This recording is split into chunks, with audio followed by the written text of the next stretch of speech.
কে যে উরুস করা কি তোমরা করছো, এটা কি জায়েজ? তাহলে আমি এর উত্তর দিব জায়েজ না জায়েজ নয়। আর একটা তার সঙ্গে বলবো, যে উরুস সাহাবাগণ করেছেন না করেননি? যে উরুস নবী মুস্তাফা করেছেন না করেননি? কবর জিয়ারত করা নিয়ে মানুষের কাছে প্রশ্ন আছে। কবর জিয়ারত করা জায়েজ নয়। আমি বলবো কবর জিয়ারত করা জায়েজ না জায়েজ নয়। নবী মুস্তাফা বলেছেন কি? নবী মুস্তাফার ইরশাদ কি? নবী মুস্তাফার ফরমান কি? শরীয়ত বলে কি? হাদিস ও কোরআন ইজাজত দেয় কি? বিশ্ব মুসলমান মায়েদের দিক থেকে কি আসবে, বাপেদের দিক থেকে আসবে। এবার আমি এক এক করে নাম বলবো, নাম বলার আগে বলি, এবার তার আগে বলি উরুস করা জায়েজের আগে উরুস করার টাইমে বহু রকম খোরাফাতি কাজ হয়, এগুলো কিন্তু আমরা সমর্থন করি না।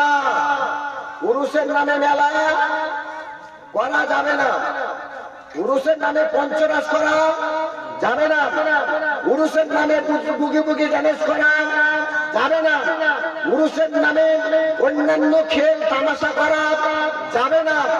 শরীয়তের নিয়ম অনুযায়ী, শরীয়ত অনুযায়ী হাদিস ও কোরআন দ্বারা আলোচনা করা যাবে।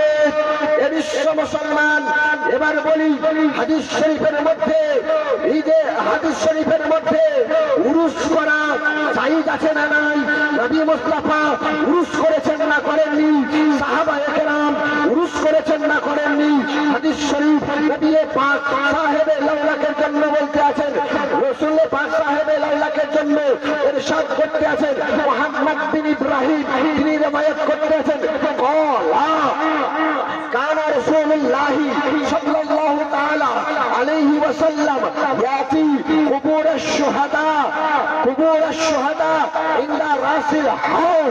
এ বিশ্ব মুসলমান নবী মুস্তাফার সাহাবী ইরশাদ করতে আছেন, নবী মুস্তাফার সাহাবী বলতে আছেন, প্রত্যেক বছর নবী মুস্তাফা একটা দিন নির্ধারিত করে, একটা দিন বছরের শেষে উহুদের প্রান্তরে যিনারা শহীদ হয়েছিলেন, উহুদের প্রান্তরে যিনারা জানকে বিসর্জন করেছিলেন, উহুদের প্রান্তরে যিনারা ইন্তেকাল করেছিলেন, উহুদের প্রান্তরে ইসলামকে প্রচার করার জন্য, ইসলামের প্রসার করার জন্য, ইসলামকে ফেলাবার জন্য নিজের মাথাকে, গর্দনকে কাটিয়ে দিয়েছিলেন রাসূলুল্লাহ।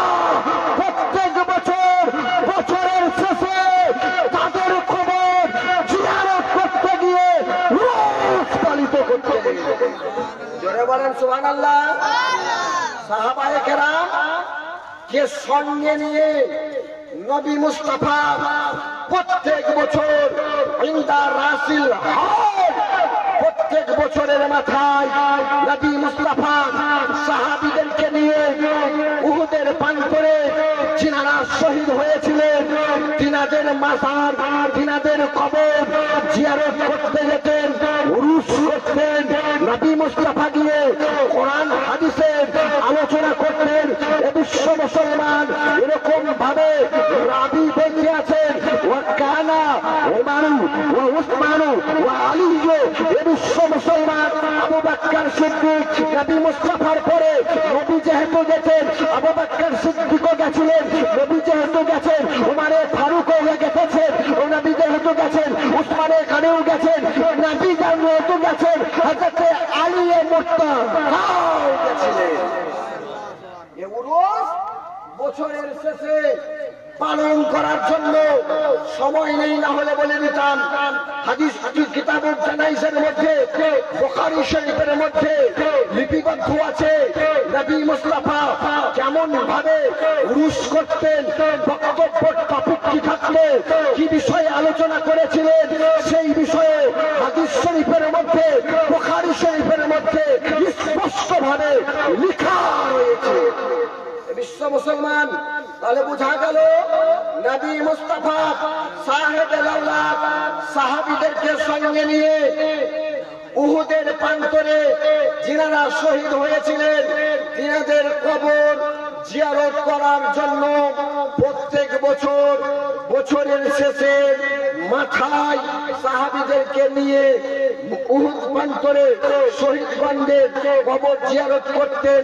এটা দেখে নবী মুস্তাফা জাহিরি জিন্দেগি থেকে বিশাল দেওয়ার পর উমারে ফারুক, হযরত আবু বকর সিদ্দিক তিনিও গেছেন, উমারে ফারুক তিনিও গেছেন, উসমানে গনি তিনিও গেছেন, আলিয়ে মুর্তজা তিনিও গেছেন, হাসানে মুজতবা তিনিও গিয়েছেন, হুসাইনে মুজতবা তিনিও গিয়েছেন। আহলে বাইত এক এক করে নবী মুস্তাফার আওলাদ, নবী মুস্তাফার সাহাবীগণ প্রত্যেকজন প্রায় নবী মুস্তাফার ইশক ও মহব্বতে দিন ইসলামের জন্য যিনারা শহীদ হয়েছিলেন তিনাদের কবর জিয়ারত করতে যেতে